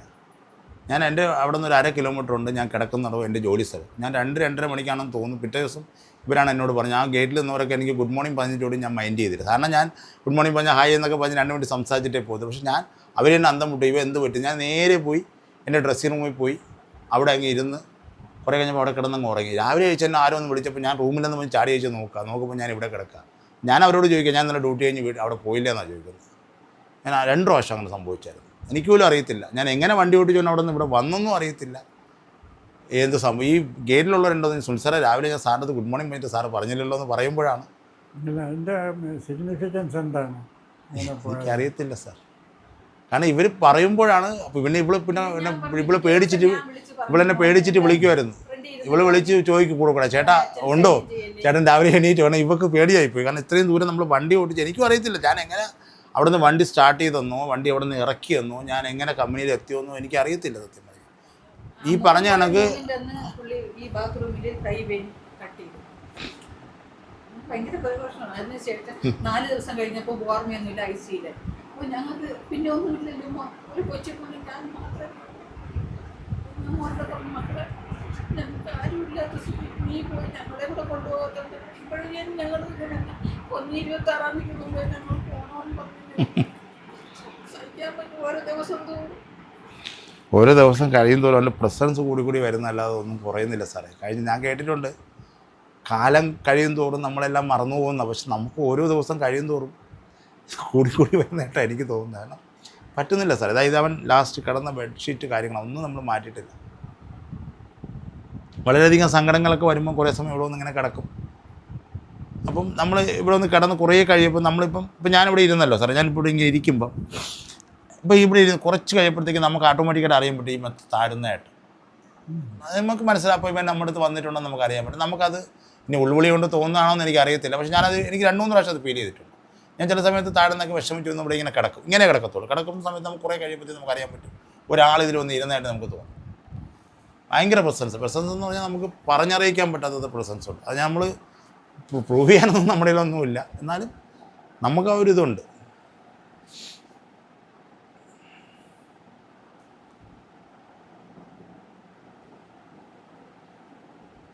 പലരും നമ്മോട് പറഞ്ഞെന്ന് വെച്ചാൽ ഈ മരിച്ചവരെ ഫോട്ടോയൊന്നും വെക്കാൻ പാടില്ല എന്നൊക്കെ പറയാറുണ്ട്. പക്ഷേ അങ്ങനെയൊന്നുമില്ല. നമുക്ക് അങ്ങനെയൊന്നും തോന്നാറില്ല സാറേ. നമ്മളെ കുട്ടി നമ്മളോട് ഉള്ളതല്ലേ സാർ. നമ്മളെന്തിനാ അതൊക്കെ മാറ്റേണ്ട ആവശ്യമൊന്നും സാറേ. സത്യം പറഞ്ഞാൽ ഇതൊക്കെയാണ് നമ്മളിപ്പം ജീവിക്കാനായിട്ട് ആ ഒരു പോസിറ്റീവ്നെസ് തരുന്നതെന്ന് വേണമെങ്കിൽ പറയാം സാറേ.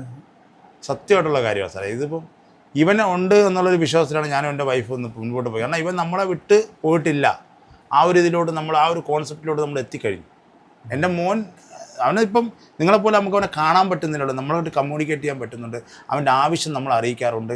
താഴെ നമ്മൾ ഫുഡ് എടുത്ത് വെച്ച് കഴിഞ്ഞാൽ ഇവിടെ വന്ന് അവനെ വിളിച്ച് കൊണ്ടുവന്നതിന് ശേഷമേ നമ്മൾ ഫുഡ് കഴിക്കാറുള്ളൂ. നമ്മൾ വെളിയിൽ നിന്ന് ഒരു ആഹാരം മാറ്റി കഴിഞ്ഞാൽ കൊണ്ടുവന്ന് ഇവിടെ ഈ ടേബിളിൽ കൊണ്ടുവന്ന് വെച്ചിട്ടേ നമ്മൾ കഴിക്കത്തുള്ളൂ. എന്ത് സാധനം വെളിയിൽ നിന്ന് മേടിച്ചാലും അതിൻ്റെ ഒരു ഷെയർ ഇവിടെ കൊണ്ടുവന്ന് വെച്ചിട്ട് നമ്മൾ പോയി താഴെ പോയതിന് ശേഷം പിന്നീടേ കഴിക്കാറുള്ളൂ. ഇപ്പോഴും ബ്രേക്ക്ഫാസ്റ്റ്, ലഞ്ച്, സപ്പർ ഇവിടെ കറക്റ്റാണ് വന്ന് അവനെ വിളിക്കും. അവൻ കഴിക്കാത്ത ദിവസം ഇവർക്ക് അറിയാനും ഇവിടെ എൻ്റെ അടുത്ത് പറയുകയും ചെയ്യും, ചേട്ടാ ഇന്ന് കുട്ടി ഇവിടെ ഇല്ലായിരുന്നു, അവൻ വന്ന് കഴിച്ചില്ല നമുക്ക് ഇവിടെ പറയുകയും ചെയ്യും എൻ്റെ അടുത്ത്. എന്നാൽ ഈ ആറ്റുകാൽ പൊങ്കാലയോടനുബന്ധിച്ച് എന്നോട് പറഞ്ഞു, ചേട്ടാ കുട്ടി ഇവിടെ ഇല്ലായിരുന്നു, കുട്ടി അങ്ങായിരുന്നു എന്ന് പറയും. കാരണം അവൻ ആറ്റുകാൽ പൊങ്കാലയ്ക്ക് അവന് കുറേ ഫ്രണ്ട്സൊക്കെ ഉണ്ട്. അവൻ എല്ലാ വർഷവും പോകുമായിരുന്നു. ഇവിടെ കറക്റ്റാണ് പറഞ്ഞു, ചേട്ടാ ഇവിടെ ഇല്ലായിരുന്നു, രാവിലെ ആണോ എന്ന് കൊച്ചു വന്നതെന്ന് പറയും. നമുക്കതൊക്കെ മനസ്സിൽ തോന്നുന്നതാണോ അതോ എന്നെ തോന്നിപ്പിക്കുന്നതാണോ ഒന്നും നമുക്കറിയത്തില്ല. നമുക്കൊന്നും എക്സ്പീരിയൻസ് ഇല്ലല്ലോ സാർ. ഇതൊന്നും നമുക്കിപ്പോഴല്ലേ നമുക്ക് ഈ എക്സ്പീരിയൻസ് ഒക്കെ വരുന്നത്. അപ്പോൾ അവളടുത്ത് തോന്നിപ്പിക്കാത്ത കാര്യം എന്നോട് തോന്നിപ്പിക്കുക. എന്നോട്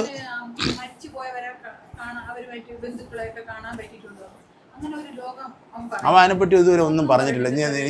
എനിക്ക് തോന്നുന്നത് ചിലപ്പം നമ്മളിനി ചടങ്ങ് ചെയ്യാത്തതുകൊണ്ടോ അവൻ പോകാത്തതുകൊണ്ടോ ഒന്നും എനിക്ക് അറിയത്തില്ല. പക്ഷേ എൻ്റെ അമ്മയെ പറ്റി ഇതുവരെ അവൻ ഒറ്റ വേർഡ് എൻ്റെ അടുത്ത് പറഞ്ഞിട്ടില്ല. ഈ രോഹിത് ഭായിയുടെ ഇത് കണ്ടതിന് ശേഷം എന്നോടൊരു ഡിസിഷനാണ്. എൻ്റെ ഒരു ഫ്രണ്ടുണ്ട്, പുള്ളി ബ്രാഹ്മൺസാണ്, എൻ്റെ ഇൻറ്റിമേറ്റ് ഫ്രണ്ടാണ്. എൻ്റെ പുള്ളി ഇങ്ങനെ നമ്മളിന്ന് സംസാരിച്ച സമയത്ത് പുള്ളിയുടെ അമ്മ പറഞ്ഞു മോനെ സുനിൽ സാറിനെ കൊണ്ട് കർമ്മം ചെയ്യിപ്പിക്കണം എന്ന് പറഞ്ഞ് പുള്ളി പേഴ്സണലായിട്ടിരുന്നപ്പോൾ എൻ്റെ ഫാമിലി ഫ്രണ്ടാണ്. അപ്പോൾ അത് കേട്ടപ്പോൾ ഞാൻ വിചാരിച്ചു ഇനി കൊച്ചിൻ്റെ ആത്മാവ് അലഞ്ഞു തിരിഞ്ഞ് നടക്കണ്ടല്ലോ എന്ന് പറഞ്ഞ് ഞാൻ അങ്ങനൊരു കോൺസെപ്റ്റ് രോഹിത് ഭായിയുടെ വീഡിയോ കണ്ടപ്പോൾ ഞാൻ അങ്ങനൊരു കോൺസെപ്റ്റ് എത്തിയായിരുന്നു. പക്ഷേ അത് 2 ദിവസം കഴിഞ്ഞിട്ട് ഇവൻ തന്നെ വന്ന് എന്നെ തോന്നിപ്പിക്കൊന്നും വേണ്ടാന്ന്. പിന്നെ ഞാൻ വീണ്ടും മാറി സാറേ, സത്യമാണ് ഞാൻ പറയുന്നത്. പിന്നെ ഞാനും കോൺഫിഡൻ്റ് ആയിട്ട് നമ്മൾ പിന്നെ അനിയനെ കൊണ്ട് അപ്പോൾ ഞാൻ എന്നിട്ട് എൻ്റെ ഒരു കിടപ്പുണ്ട് സാർ, 2 ജ്യോത്സ്യന്മാരെ വിളിച്ചായിരുന്നു. ഒരു തിരുവല്ലത്തുള്ളൊരു പ്രവീൺ പോറ്റി എന്നൊരു പോറ്റിയെ വിളിച്ചു. ഞാൻ ചോദിച്ചപ്പോൾ പോറ്റി പറഞ്ഞു ഒരു കാര്യം ചെയ്താൽ മതി, ഇപ്പോൾ ഈ മാർച്ച് ടു അടുത്ത മാർച്ച് വരെ 13 ബലി ഇട്ടതിന് ശേഷം അവിടെ കുടിയിരുത്തിയാൽ മതി എന്ന് ആ പോറ്റി പറഞ്ഞു. വേറൊരു പോറ്റി കൊട്ടിയത്തുള്ളൊരു പോറ്റിയെ വിളിച്ചപ്പോൾ പറഞ്ഞു അമാവാസി ദിവസം നിങ്ങൾ പോയി ഒരു ബലി കിട്ടിയിട്ട് പിന്നെ ഏതെങ്കിലും ക്ഷേത്രത്തിൽ പോയി നോക്കപ്പം ആത്മാവിന് സംതൃപ്തി ഉണ്ടെങ്കിൽ മതി, ഇല്ലെങ്കിൽ അടുത്ത പാഴ്മ ചെയ്ത ആ പോറ്റി പറഞ്ഞു. അപ്പോൾ ഇതെല്ലാം ഞാനിങ്ങനെ ഏകോപിപ്പിച്ച് വെച്ചിരിക്കുകയാണ്. അപ്പം അവൻ അനിയനെ കൊണ്ട് ഇടിയിപ്പിക്കാമല്ലോ. പക്ഷേ ഒരാഴ്ചയായി കാണും, ഒരു 2-3 ദിവസം കഴിഞ്ഞപ്പോൾ ഇവൻ തന്നെ എന്നോട് ഒന്ന് പറഞ്ഞു ഒന്നും വേണ്ട അച്ഛാ, ഞാൻ ഹാപ്പിയാണ്, എനിക്ക് കുഴപ്പമൊന്നുമില്ല, നമ്മളെപ്പോഴും അച്ഛൻ്റെ കൂടെ കാണും. ആ ഒരു രീതിയിലുള്ള ഒരു ഇതിലാണ്. പിന്നെ നമ്മൾ അതിനെപ്പറ്റി ചിന്തിച്ചിട്ടില്ല സാറേ. അത് ഞാൻ പറയാം സാറേ, നമ്മൾ എടുക്കുന്നതിനെ കാട്ടിയൊക്കെ ഇപ്പോൾ ആരെ പറയുന്ന കണക്ക് സുപ്പീരിയർ അതോറിറ്റി അവനാണ്. അവൻ നമ്മുടെ അടുത്തൊന്ന് പറയും, അവൻ ആവശ്യമുള്ള കാര്യങ്ങളെല്ലാം. പിന്നെ ഇപ്പോൾ എനിക്ക് അങ്ങനെ തോന്നുന്നുണ്ട് ഇവനെന്തോ വീണ്ടും നമ്മുടെ കുടുംബത്തിലോ അല്ലെങ്കിൽ നമ്മളിലോട്ടോ ജനിക്കണമെന്നൊരു ആഗ്രഹം ഉണ്ടോ എന്ന് എനിക്ക് ഡൗട്ടുണ്ട്. എനിക്കത് നല്ലതായിട്ട് ഒരു ഫീലുണ്ട് നമുക്ക്. ഇനി അതുകൊണ്ടായിരിക്കുമോ എന്നും എനിക്കറിയത്തില്ല. അതിനെപ്പറ്റിയൊന്നും നമുക്കറിയത്തില്ല സാറേ. നമ്മളൊന്നും ആരുടെ ചോദിച്ചിട്ടുമില്ല ഇതെന്താണ് സംഭവിക്കുന്നത്. എല്ലാം ഓരോരുത്തർ പറഞ്ഞുള്ള അറിവേ ഉള്ളൂ. ഇതിലിനി എത്ര സത്യമുണ്ടെന്നോ എത്ര മിഥ്യയുണ്ടെന്നോ ഒന്നും അറിയത്തില്ല. പക്ഷെ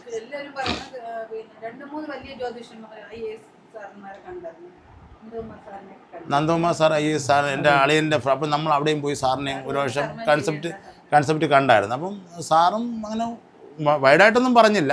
സാറ് പറഞ്ഞു ജനിക്കുന്നെങ്കിൽ ചിലപ്പോൾ നിങ്ങളുടെ ബന്ധുക്കളുടെ ആരെങ്കിലും ജനിക്കാം അങ്ങനെയൊക്കെ പറഞ്ഞു. എന്നിട്ട് നമ്മൾ ഫീസൊന്നും കൊടുത്തിട്ട് പുള്ളി വാങ്ങിച്ചില്ല.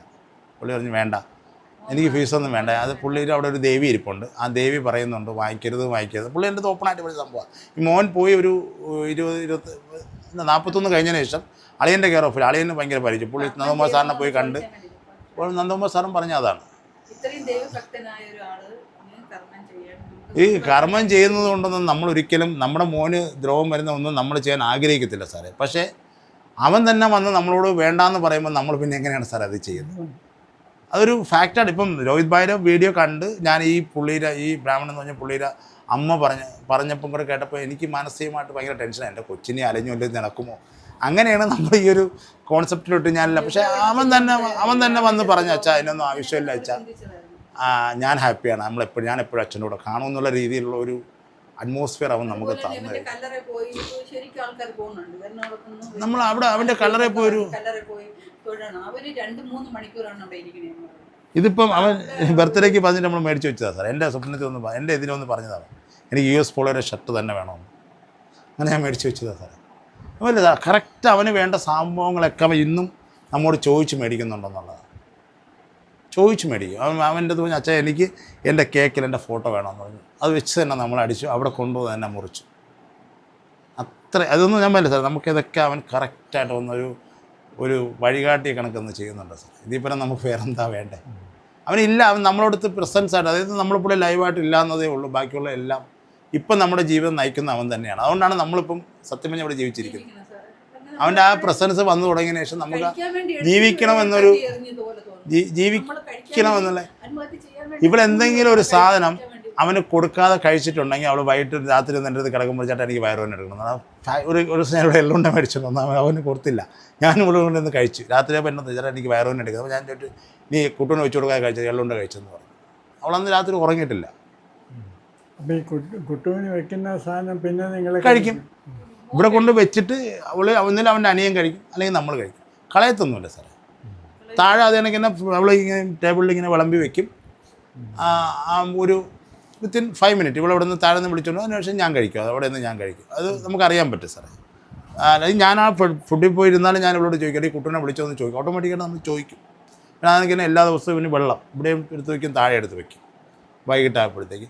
അല്ലെങ്കിൽ ഒരു ദിവസം എൻ്റെ അടുത്ത് തോന്നി നമ്മൾ കല്ലറ സാധാരണ രീതിയിൽ ഇവന് എന്തെങ്കിലുമൊക്കെ മേടിച്ചുകൊണ്ടൊന്ന് അവിടെ വെച്ചിട്ട് അതെങ്കിൽ തിരിച്ചെടുത്തുകൊണ്ട് വരുമായിരുന്നു. ഒരു ദിവസം എൻ്റെ അടുത്ത് ഒന്ന് പറഞ്ഞു, വെച്ചാൽ എനിക്ക് വെള്ളം വേണമെന്ന് പറഞ്ഞിട്ടുണ്ട്.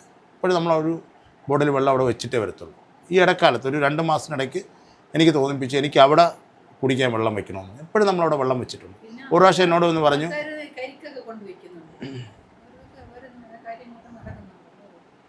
പിന്നെ ഒരു പ്രാവശ്യം എന്നോട് ഒന്ന് എനിക്കൊരു നാഗംവെട്ടി വേണമെന്ന് പറഞ്ഞു. നമ്മൾ അത് മേടിച്ച് വെച്ചു. കല്ലറയിൽ ഒരു നാഗംവെട്ടി വേണമെന്ന് പറഞ്ഞു. പുതിയത് മേടിച്ച് അവിടെ വെച്ചു. എന്തിനാണോ എന്നൊന്നും അറിയത്തില്ലെങ്കിൽ നമ്മളെ തോന്നുകയാണെന്നും അറിയത്തില്ല. മേടിച്ച് അവിടെ വെച്ചു. ഇപ്പോഴവിടെ വെച്ചിട്ടുണ്ട്. മറ്റേ സെൽവം എന്ന് പറഞ്ഞാൽ പുള്ളിയും കുറേ മുത്തൊക്കെ അവിടെ കൊണ്ടുവന്ന് പുള്ളിക്ക് തോന്നി കൊണ്ടുവച്ചതാണ്. പിന്നെ ഇവിടെ നിന്ന് 2-3 ആൻറ്റിമാരൊക്കെ കരിക്കൊക്കെ കൊണ്ടുവന്ന് വെക്കും. നമ്മളെ കൂടെ അവനെ കാണാൻ വരുന്നു. എൻ്റെ ഫ്രണ്ട്സൊക്കെ വരും. അവൻ ഇതുവരെ ആരും പറഞ്ഞു കേട്ടിട്ടില്ല അവർക്കൊരു ഉപദ്രവമായിട്ട് തോന്നിയിട്ടുണ്ടോ, പേടിപ്പിച്ചിട്ടുണ്ടോ. ഉച്ചയ്ക്കൊന്നും പോകാൻ പാടില്ലെന്നൊക്കെയല്ലേ പറയുന്നത്. നമുക്ക് അങ്ങനെ ഉച്ചയ്ക്ക് നമുക്ക് എപ്പോഴും തോന്നുന്നു നമ്മളങ്ങ് പോകും സാറേ.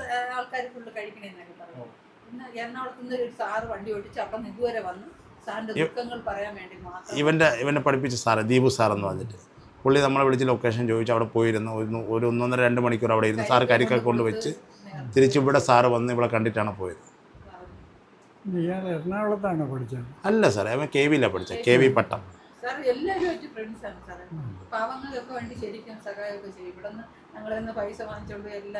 അവൻ്റെ ഒരു ഹാബിറ്റ് എന്ന് പറഞ്ഞാൽ ഫുഡ് കഴിക്കുന്ന ഒരു ഹാബിറ്റ് ഉണ്ട്. വെറൈറ്റി ഫുഡ്സ് ഉണ്ട്. അത് ഭയങ്കര ഇഷ്ടമാണ്. ഇവൻ ഇത്രയും ഫ്രണ്ട്സ് സർക്കിൾ ഉണ്ടെന്നും ഇത്രയും ആൾക്കാരുണ്ടെന്നും സത്യം പറഞ്ഞാൽ ഇവർ പറഞ്ഞപ്പോഴാണ് നമ്മൾ അറിയുന്നത്. ഇവിടെ ഫുള്ള് ബ്ലോക്കായിരുന്നു സാറേ. അവൻ കൊച്ച് സൈലത്തായിരുന്നാലും അവൻ്റെ അടുത്തുള്ള സാറുമാർക്ക് നല്ല അഭിപ്രായമാണ് സാർ. അവനെപ്പറ്റി അങ്ങനെ ഒരു ബാഡ് ഇംപ്രഷൻ കിട്ടിയിട്ടുള്ള എനിക്ക് തോന്നുന്നു അവൻ ആകപ്പാടെ വഴക്കൂടിയിട്ടുള്ള എന്നോട് മാത്രമേ ഉള്ളൂ എന്ന് എനിക്ക് തോന്നുന്നത്. കാരണം അത്രയൊരു സ്വാതന്ത്ര്യം എന്നോട് ചിലപ്പോൾ വഴക്കൂടി നമ്മൾ ഒരാഴ്ച വരെയൊക്കെ പിണങ്ങിയിരുന്നിട്ടുണ്ട്, അങ്ങോട്ടും ഇങ്ങോട്ടും വാശി പിടിച്ചിട്ട്. പക്ഷേ ഇപ്പോൾ അതൊക്കെ ആലോചിക്കുമ്പോൾ ഭയങ്കര വിഷമമാണ് സാറേ. അങ്ങനെയൊന്നും ഇരിക്കും. ഞാൻ എല്ലാ രക്ഷകർത്താക്കാലത്തും ഇപ്പോൾ എൻ്റെ ഫ്രണ്ട്സിൻ്റെ അടുത്തൊക്കെ ഞാൻ പറയാറുണ്ട്, അവർ പഠിക്കുന്നതിലോ അല്ലെങ്കിൽ അവരൊന്നും ഒരു കാര്യമില്ല സാർ. ഇവരൊക്കെ നമ്മളെ കൂടെ എത്ര കാലം ജീവിക്കുന്നു. എന്തൊക്കെ പറയാം, അമ്മ നീറ്റിന് മാർക്ക് ഇപ്രാവശ്യം 3ാമത്തെ റാങ്കിലാണ് സ്ഥലത്തും. അപ്പോൾ പറഞ്ഞ് 3ാമത്തെ റാങ്ക്. ഞാൻ പറഞ്ഞു ഇത് പറ്റൂലെന്ന് പറഞ്ഞു, ഈ മാർക്ക് പറ്റൂലെന്ന്. 10 ദിവസത്തിനകം ഞാൻ 1ാം റാങ്കിലെത്തിത്തരാം. 10 ദിവസം കൊണ്ട്